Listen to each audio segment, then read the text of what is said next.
Salve, salve nação rubro-negra, tamo junto e misturado em mais uma opinião aqui no Coluna do Fla, dessa vez para falar sobre um amistoso de luxo, né, que a gente teve contra o Atlético Paranaense, que valeu o primeiro troféu da temporada.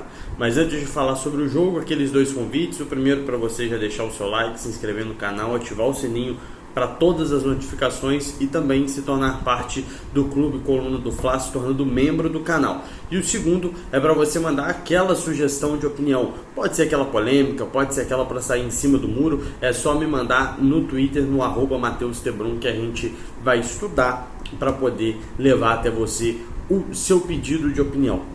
Bom, o Flamengo ganhou de 3-0, um baile praticamente, pouquíssimo perigo que o Atlético Paranaense levou pra gente, e um jogo que reafirma o padrão que o Flamengo jogava no ano passado. Primeiro, para poder começar, a gente tem a questão da movimentação dos nossos atacantes entre as linhas. Nessa imagem a gente vê, antes do gol que o Flamengo faz, o primeiro gol, o Arrascaeta livre entre as linhas de marcação, ele pega a bola, ele erra o domínio, abre para o Gabigol na direita, que cruza para o Bruno Henrique poder fazer 1-0.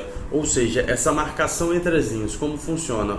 O Flamengo coloca o trio, né, ou o quarteto de ataque para poder atuar entre as duas linhas de marcação do time adversário, e aí tem um total controle do jogo, consegue tabelar, consegue triangular, consegue lançar e consegue achar jogadores em posições de finalização, levando assim para poder conseguir o gol. E a gente, não só o Arrascaeta também, mas a gente teve o Everton Ribeiro fazendo essa função, como a gente vê quando o jogo já estava 2-0. O Flamengo coloca um jogador entre as linhas, a gente vê que as linhas do Atlético Paranaense estão montadas, a primeira linha com 4, a segunda linha com 3, o Everton Ribeiro entre essas linhas, e aí os nossos atacantes, o Bruno Henrique e o Gabigol, partindo em velocidade, em progressão, que é sempre a maneira mais fácil de você achar o centroavante ou o atacante, porque você pega a defesa vindo de costas e o nosso atacante indo em progressão, ou seja, um passe bem enfiado já sai naturalmente na cara do gol, e aí com o Bruno Henrique e Gabigol, normalmente quando isso acontece é gol, né? Dificilmente eles perdem esse tipo de jogada.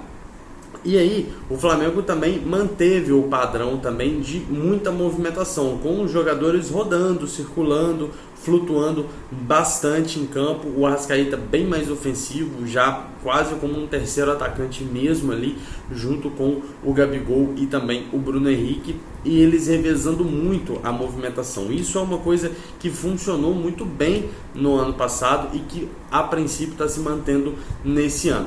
Outra característica que se manteve foi a marcação alta. O Flamengo fez 2-0 e logo na saída de bola o Flamengo já abafou, já colocou os três, Arrascaeta, Bruno Henrique e Gabigol, já para marcar a saída de bola entre os zagueiros. O Gerson já pressionou ali no meio campo, e nessa jogada o Atlético não tinha para onde conseguir tocar a bola, precisava forçar o passe e aí acabava errando. Um detalhe que só no primeiro tempo o Santos, goleiro do Atlético, deu 12 lançamentos.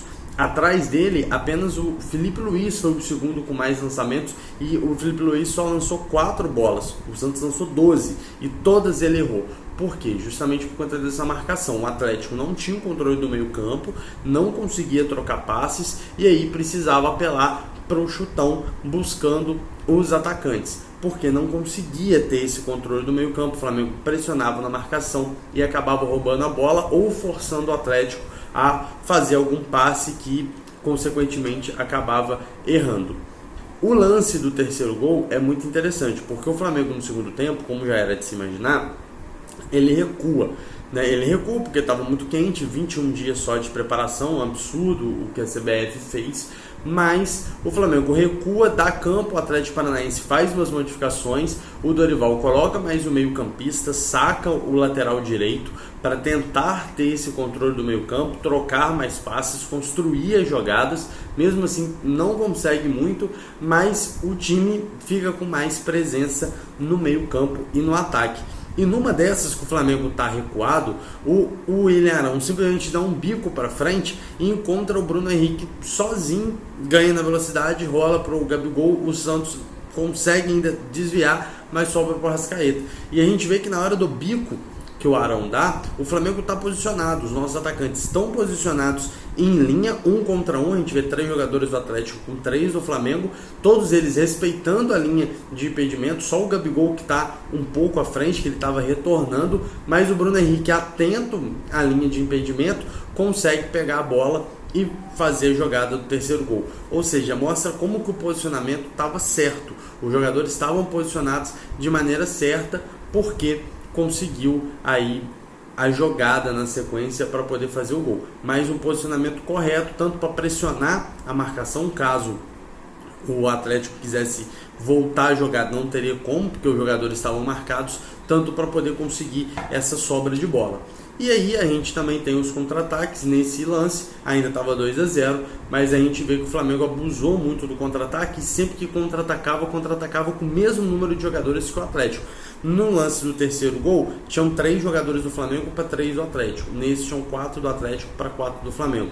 Ou seja, no 1 contra 1 fica muito mais fácil do contra-ataque surtir efeito, conseguir fazer uma grande jogada, finalizar em gol, enfim, conseguir um resultado positivo. E isso mostra que o Flamengo mantém os padrões, melhora e comprova o que a gente tem falado aqui sempre. A gente está muito à frente dos nossos rivais, porque eles ainda estão tentando encontrar o time, novas formações, novas contratações, novas comissões técnicas, e o Flamengo manteve quase tudo isso. Só a saída do Mari que não fez com que o time mantesse os 11 titulares de uma temporada para outra.